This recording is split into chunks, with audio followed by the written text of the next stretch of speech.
Can you elaborate more how in our daily life we identify the invisible yoga aspects? How we identify? The invisible aspect in our daily life. Yeah. Since it is invisible, only the person who is practicing it knows it.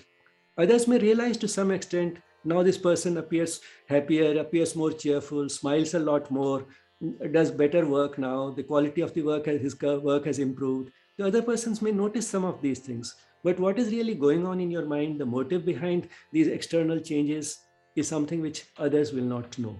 And that is why it is invisible.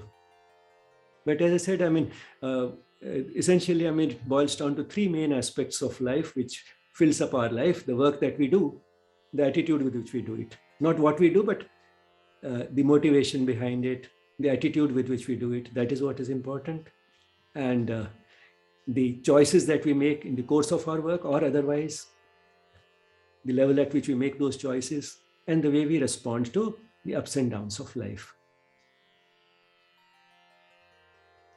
I think what the question also means is, for my own self, if I'm on the path, how do I identify the own invisible aspects in my own path, that this is the sense which I need to follow? So the invisible call or the invisible sense which I need to follow, or I want to have that guidance, how do I identify in my own life? So that may be the first step, and then it might reflect in the outside world.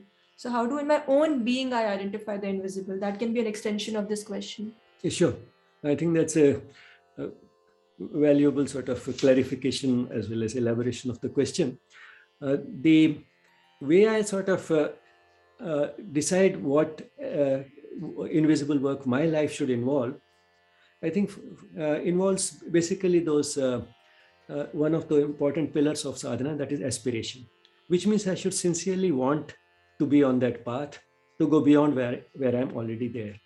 So once that aspiration is there, the path will start becoming clearer. And then will come in the next thing, and that is rejection, which means that whatever seems to be an obstacle to moving in that direction will start getting rejected from life. And not only it will get rejected, start getting replaced by its opposites, because leaving a vacuum is more difficult, filling it with the opposites is easier. And that is what makes it worthwhile also. So for example, greed will get replaced by contentment, or anger will get replaced by forgiveness. So all the negativities will start getting replaced or displaced to some extent by their opposites.